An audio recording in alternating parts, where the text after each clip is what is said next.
Welcome again to this week's Hebrew class, and as we've been doing for a long time now, we're going through the book of John in Hebrew, and today's lesson covers chapter 19 verses 39 to 42. So let us now begin. And so we have the Nikud, the vowel markings with the useful resources. Just for anyone who's not familiar with that or have just joined us, so let us begin. And of course, we begin with verse 39, which is represented with a lamed, which has a value of 30, and a tet, which has a value of 9. And we will go through the letters as we usually do.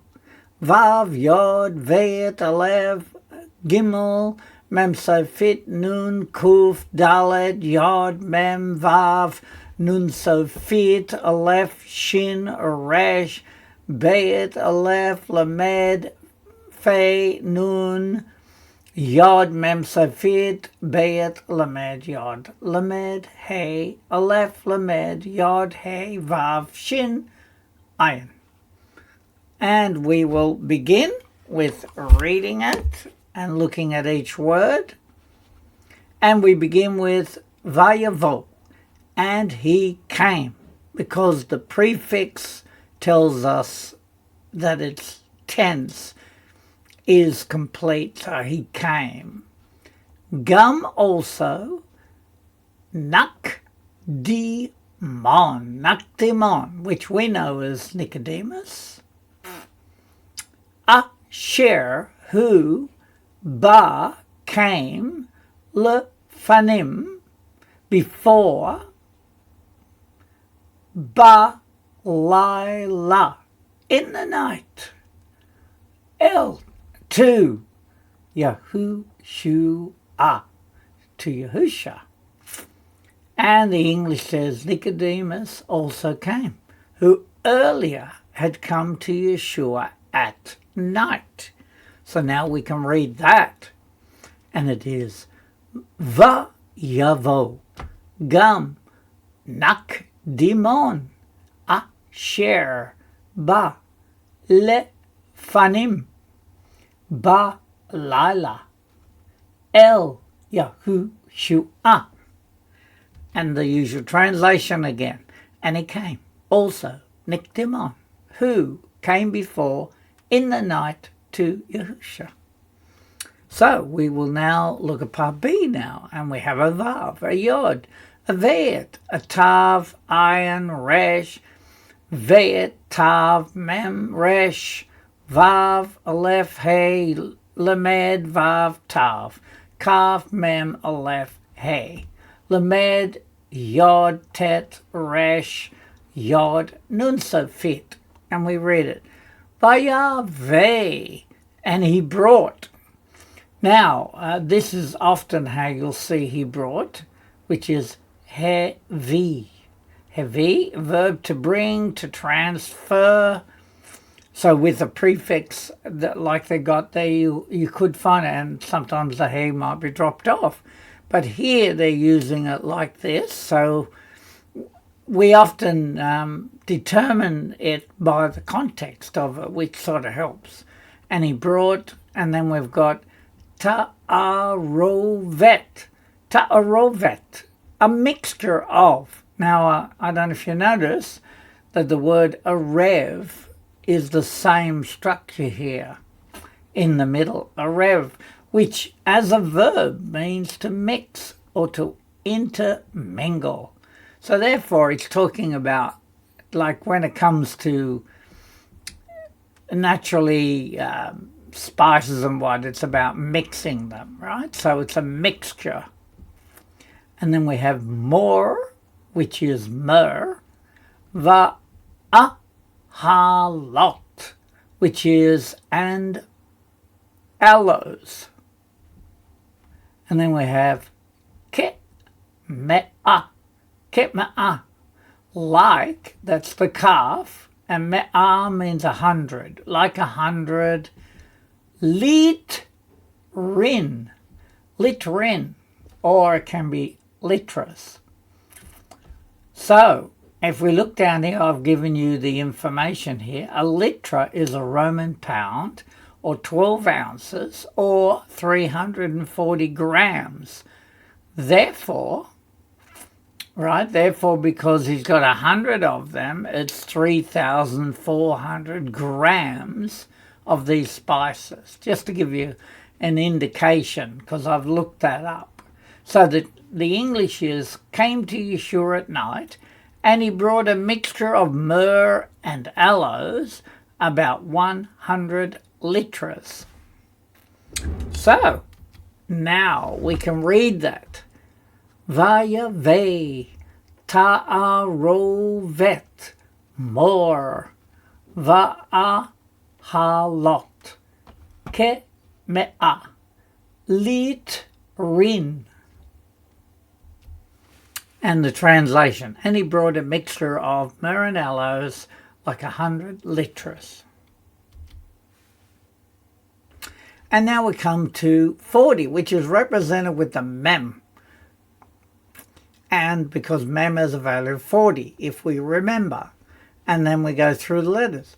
Vav yod kuf chet vav, aleph tav gimel vav fe tav, yod he vav shin ayin, vav yod chet tav lamed vav, and he, veit tav kaf resh yod kaf yod nun sofit.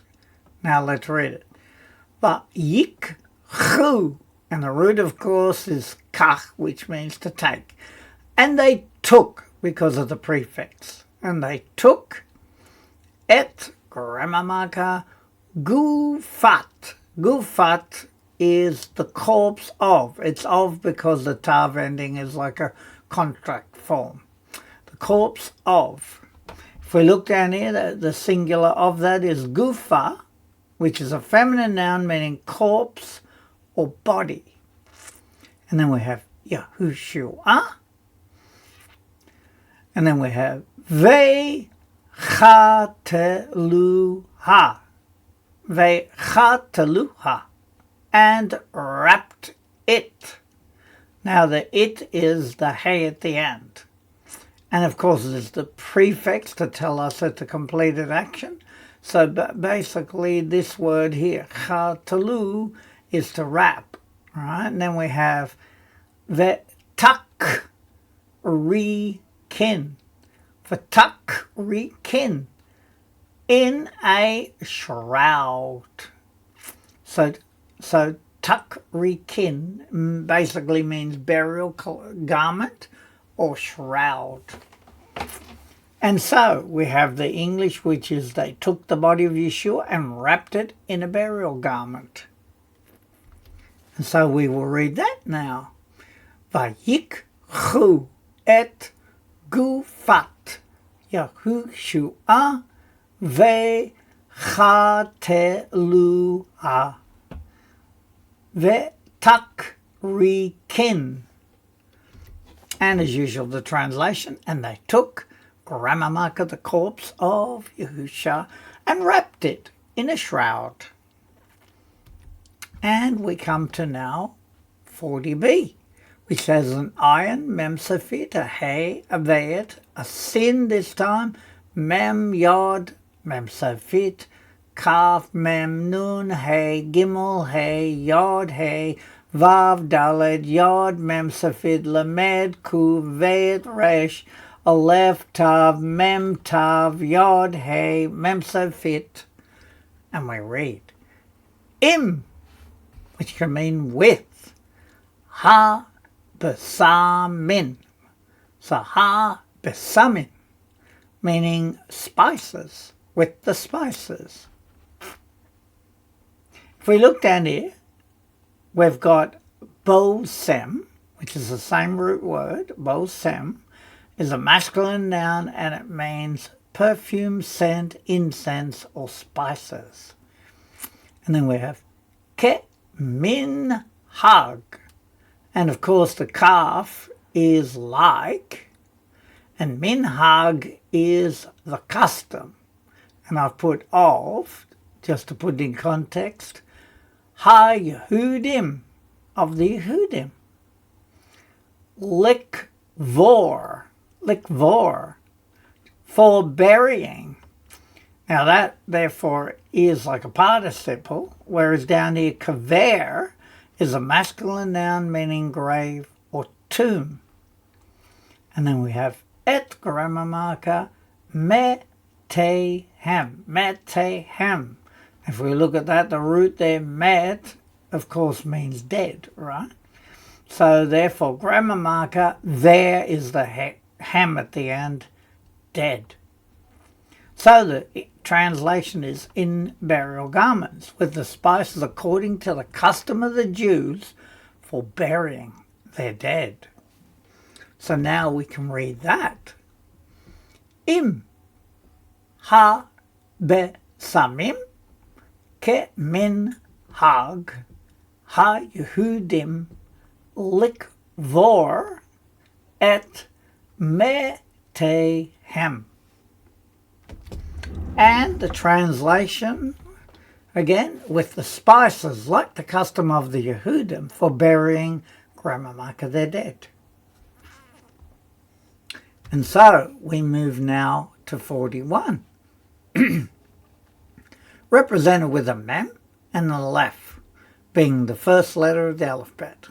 And then we have vav, vet, mem, kuf, vav, mem, safit, aleph, shin, resh, nun, zade, lamed, vet, hey, yod, hey, gimel, nun, safit, vav, vet, gimel, nun, safit, kuf, vet, resh, chet, dalet, shin. So let's read it. U, va, ma, kom.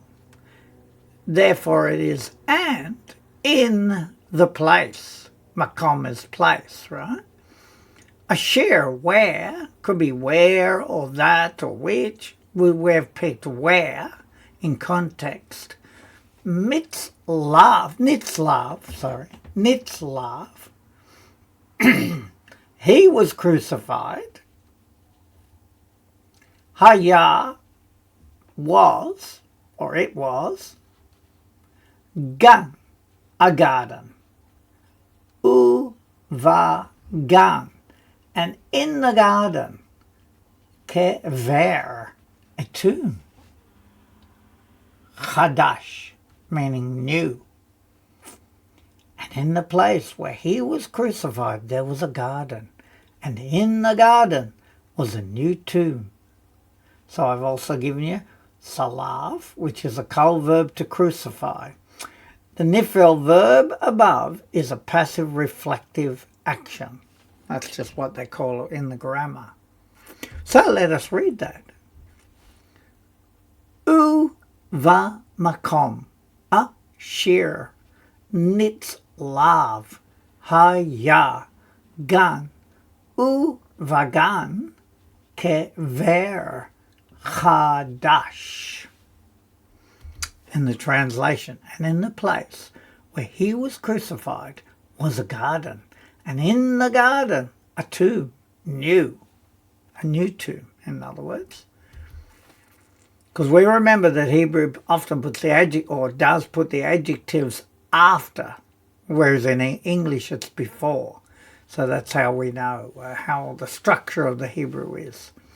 And now we come to part B, which is an aleph, shin, resh, lamed, aleph, hey, nun, chet, bet, vav, mem, tav, ayin, dalet, hey, nun, hey. And we read it. Asher, which can be that. Lo not, hu nach, had rested.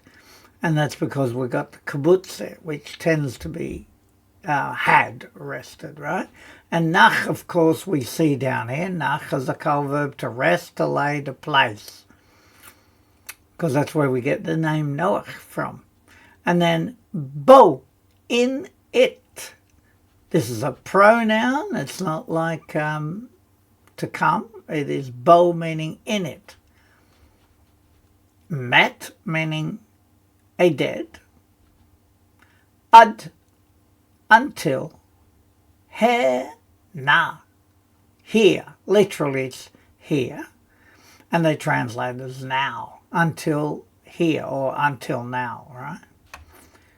There was a tomb in which no dead person had been placed in it until then. Because I've also given you hena as an adjective means to here or hither, which is a bit old English word, I think. And we read it. Asher lo hunach bo met ad hena. And the translation, that not had rested in it a dead until here or now. Okay, now we're into 42. And we have a mem and a vayet. Vayet being the second letter of the alphabet. And then we have shin, mem safit, sin, mem, vav. Aleph, tav, yod, hey, vav, shin, ayin, kaf, yod, ayin, resh, vayet, shin, bayet, tav, hey, yod, hey, lamed, yod, hey, vav, dalet, yod, mem safit. And I'm just doing it a little bit quicker because we should be knowing these letters just like they're natural to us. And then we go sham, meaning there. Samu, they placed. If we look at that, sam is to put or place, right? They placed, because that's the they. The u is they, right? Et grammar marker, Yahushua, Yahusha, ki for erev, meaning the evening. And I put of in brackets. Shabbat. Of course, that's the Sabbath. Haya, it was. La Yehudim, for the Yehudim. They laid Yeshua there because it was the evening of Shabbat for the Jews. And then I've also given you some, which is a kal verb to put, to place. Erev, as a masculine noun, can mean eve, evening, dusk, or even dawn, because even though it's generally not used for that, but it can be, because if we remember, the verb meant to mix, mixing of light and dark. So, and then we also have a rav used as a kal verb to sink or to wane, just as the sun goes down, right? So that's a rav. And then we have erev as a piel verb, was to mix, to intermingle, mixing of light and dark. So therefore it could relate to dawn or dusk, but generally it just relates to dusk. And then I've also included not the weekly Shabbat, but the high Shabbat of matzot, of unleavened bread, so that we're not confused about the timing, that it's Shabbat, but it's not the weekly Shabbat. I just thought to include that. And now we will read that, which is Sham, Samu, Et, Yahushua, Ki, Erev, Shabbat, Haya, La Yehudim. And the translation. There they placed, grammar marker Yahusha, for the evening of Shabbat, it was for the Yehudim. And now we come to part B. We have a Vav, He, Kuf, Vayet, Resh. Kuf, Resh, Vav, Vayet. And it is Vaha, Kever. And the tomb, because we know Kever is the tomb. And then Karov was near. And if we look down here, Karav is a kal verb to draw near, to approach, and karov is an adjective, which means near, close to. It can even mean kindred, meaning people that are close to you, right? And it can mean approximate. They're just the meanings that I got from the dictionary, so we can help understand the words.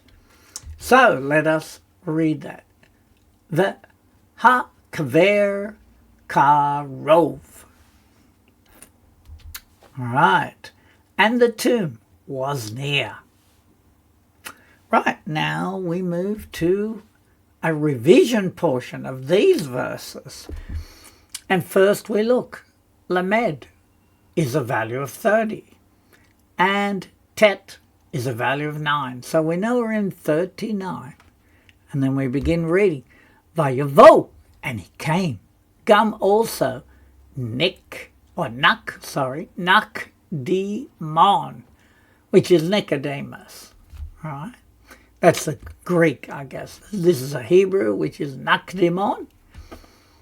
Asher, who came lefanim, before, ba'layla, in the night, el to Yeshua. Right, and just to remind you, and he came also, Naqdimon, who came before in the night to Yeshua. Vayave, now, and he brought ta'arovet, which of course is a mixture of more, which is myrrh, va'ahalot,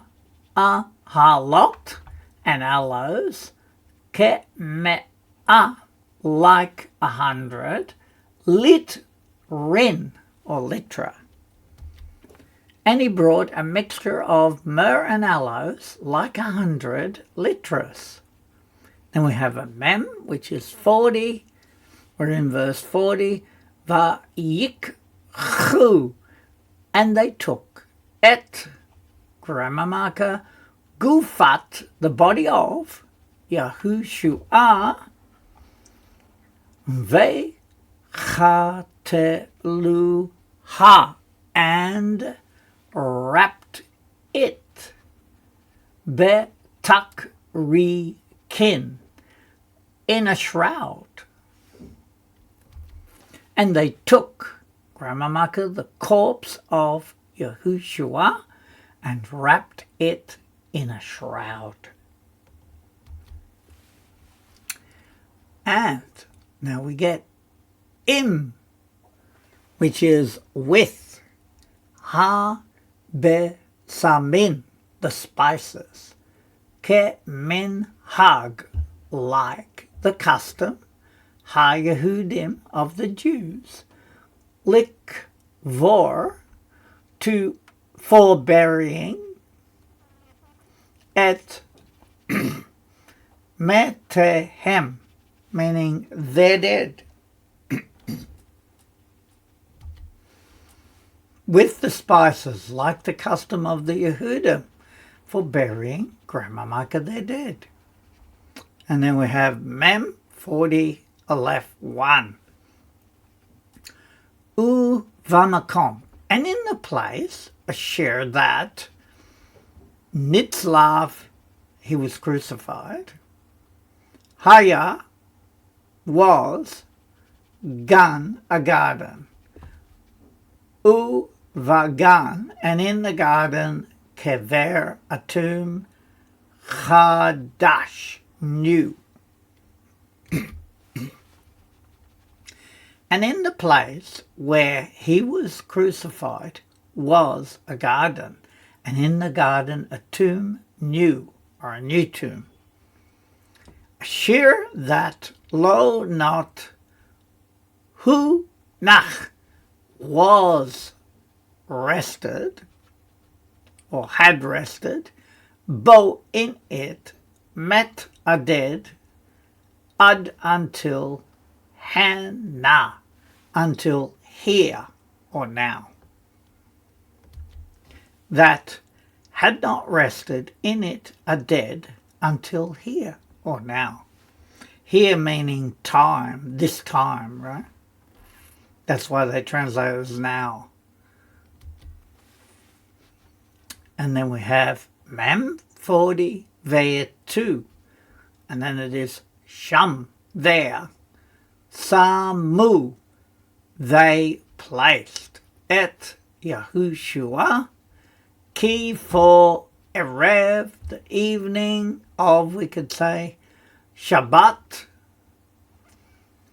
Haya was, it was, La Yehudim, for the Yehudim.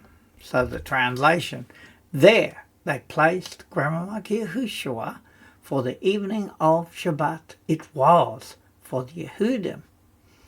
The Ha-Kever, and the tomb, Karov, was near. And the tomb was near. And now we come back to our vowel markings, because we want to get used to identifying them, knowing their names. And the first one's called shuruk, so we know it's got the vowel sound, which is u, shuruk. And then the second one is kubutz. So it seems to have a little bit longer u sound, but it's the same u sound. Then we have a kataf segal. So we see we got a shava there, which breaks up the word into its syllables, and then we've followed it with a segal, which is a short e sound. Then we have chirik, so it's the I sound, I. And then we have kataf patak, so pa meaning a short a sound, and kataf kamatz, which is a bit longer a sound. And now we have our useful resources, again very helpful in us learning our Hebrew, because it gives us the entire scriptures in ancient, in modern Hebrew, and even in Greek, if you were learning Greek. And we also have the Do It in Hebrew dictionary, which is invariably useful in working out the root words, which I use all the time. And then, of course, we have the chart, which gives you the ancient Hebrew symbols for the letters, and, of course, the modern, which is also different than the Paleo-Hebrew. Right, so let us pick this line then. We have a Zayin, which is 7, Chet, which is 8, Tet, which is 9, Yod, which is 10, Kaf, which is 20, Lamed, which is 30, and of course we got Mem, which we've entered into, which is 40. So it's just about learning them and identifying them and knowing them as you look at the verses, you know, and it's just there to help you. Remember that every letter has a value, and that is quite useful when we're looking at even words. What's the value of the word compared to another word? So we just pray that you have enjoyed so far all these lessons, and we do hope you join us again. We want to wish you a Shavua Tov, and we want to bless you in the name of our Master, which is called sometimes Yahusha or Yeshua. That's most common. And so in his name, we just ask that you be blessed. And we hope to see you again.